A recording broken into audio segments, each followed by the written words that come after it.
everybody, welcome to another watercolor painting. We are getting right into the autumn feel and autumn season, and we're going to be painting this beautiful autumn forest-like scene in the shape of a circle. So the first thing you want to do is just trace out a perfect circle onto your watercolor piece of paper. And then we're going to grab our paintbrush. So I'm just trying to figure out which one I'm going to use today for this project. I think I'm gonna start out with my size 14 Grumbacher, and we're gonna be using yellows, oranges, greens, browns, and we'll probably use some black just for adding darker values. So the first layer we're going to be painting here is going to be on the lighter side. So we're going to be incorporating a few more yellows, oranges, reds, maybe a few darker ones, but we're going to start off kind of around halfway, and we're just going to be painting our pine trees. So I always like to start out with a little guide, so I paint just a little line, and then I kind of follow that line down, and I'm just using a very rough technique here to paint my pine trees. Nothing hyper specific because a lot of our pine trees are going to be sort of blended together here. I'm going to just switch to my size 1 by Winsor Newton. By the way, all my products are linked in the description that I use if you want to check them out. But I'm just trying this one because this is an actual liner brush, so it's going to be a little bit easier for the tree peaks, to paint the tree peaks. So I think I'm gonna alternate between the two. I'm gonna use the liner brush just to paint the top of the tree, and then I'll continue on with my big round brush just because it's much easier to fill in all that space with a round brush. We'll see how it goes. I'm gonna just zoom in here so you have a slightly better view. And the other thing that I want to mention is to make your trees varying heights. So some can be a little bit taller, but you're choosing whatever colors you want here. Just make sure that you stay a little bit on the brighter side, and then we're going to use the darker ones later on for the bottom.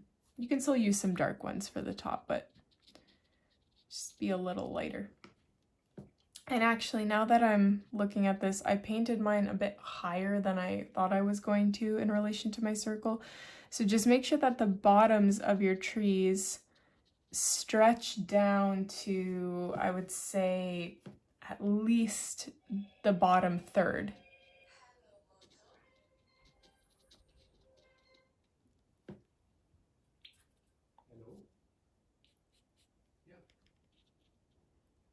Hey Roger, how are you? I'm good. I just wanted to quickly go over, like I just like this night, a couple of hours ago, I finished your YouTube bikes. So there, like nothing unexpected happened. The only thing.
So I wasn't quite as happy with the length of my trees. I still think that the overlap wouldn't be enough, so all I'm doing here is just going back and adding just a little touch of color on the end of all of the trees. This is a little risky because it creates, it might create the cauliflower effect with my trees, but that is a risk that I'm clearly taking.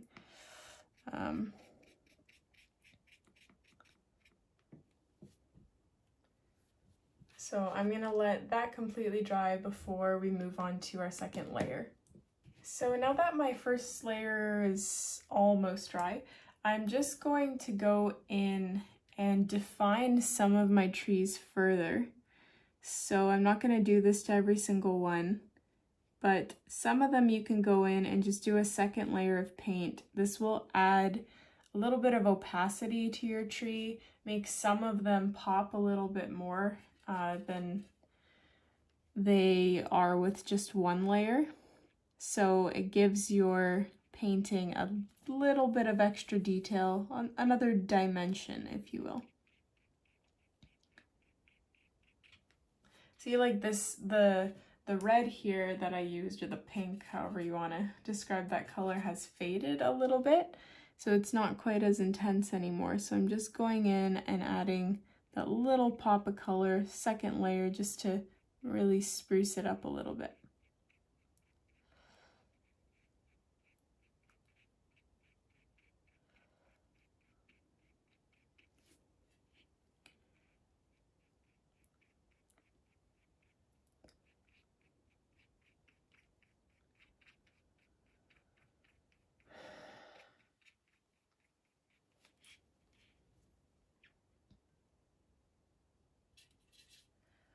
And just like that.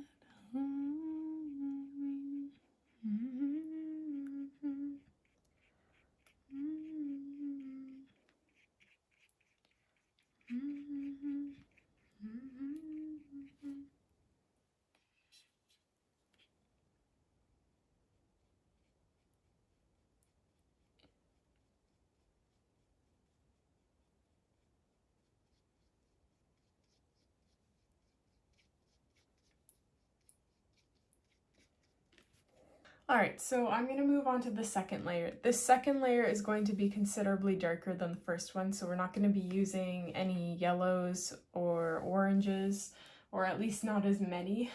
I'm going to be using much darker colors, browns, greens, like dark greens with black mixed in. So you're welcome to follow and do the same, or you can just continue on with that same pattern. But here we're going to be overlapping slightly with our first layer. So I just took a brown to start, and I'm going to go about yay high and do the exact same thing. You just want to be a little bit more mindful with the bottom of your pine trees on the second layer, since there isn't going to be a layer that's going to be covering them. What I am going to do is flare this out into kind of a darkish base. So a little bit of black and brown.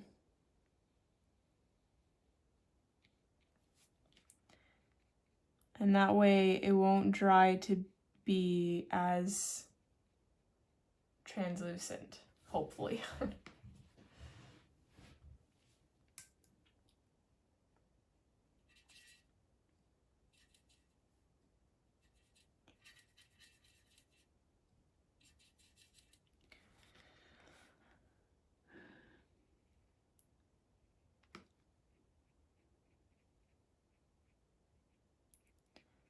So you can certainly make your colors darker or more opaque with one or both of two ways. One is you can add black to the color that you're using, and this will create a darker value. Alternatively, you can just really pile on that pigment with very little water, and that will also create a much more intense value.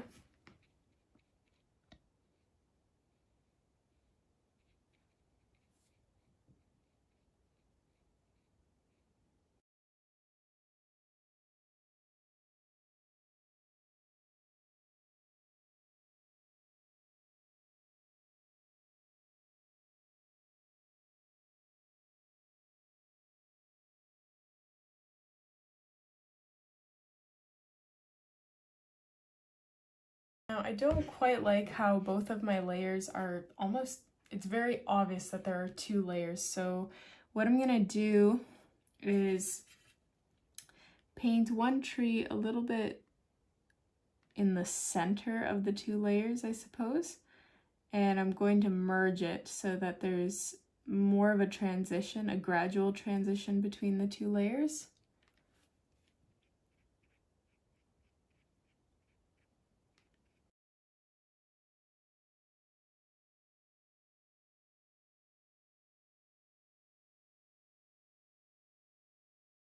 So you can see this is a little bit of a time-consuming project, but it's very repetitive, which makes it nice to paint. Like, you don't have to think too much when you're painting. So it's a really nice painting to create in the fall when it's raining outside and you just have a hot cup of tea or cocoa and you're just trying not to spend as much time on social media, so trying to engage in tasks that are more meaningful. This is the painting that you can paint during those times.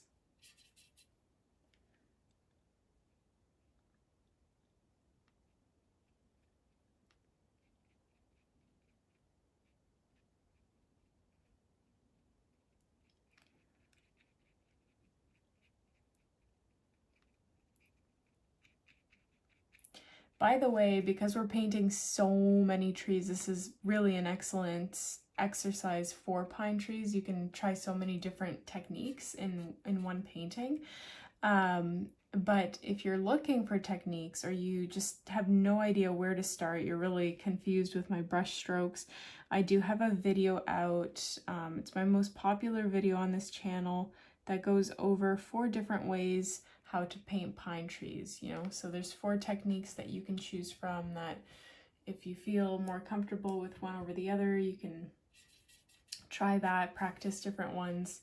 So go check out that video if you're feeling a little bit unsure of yourself with the pine tree painting. But there's so many different ways to paint a pine tree, like so many brush strokes that you can use, and all of them will create completely different looking pine trees that are all unique in their own sense.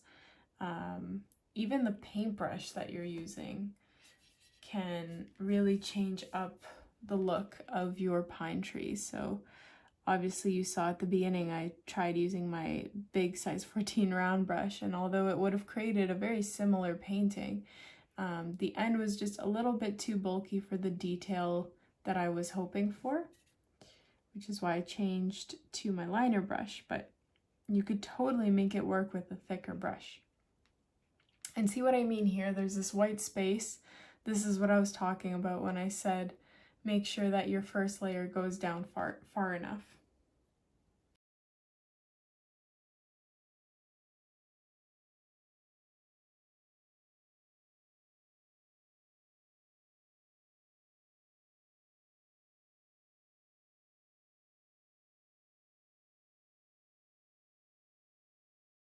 Okay, once you're done that bottom layer, you can erase any pencil marks that you have, and we are all finished. I'm going to include the reference photo that I saw when I was painting this beautiful painting in the description. I hope you guys enjoyed this. If you did, please subscribe to my channel. It really helps me grow. Also hit like on this video. It helps the algorithm, and I will see you all in the next tutorial.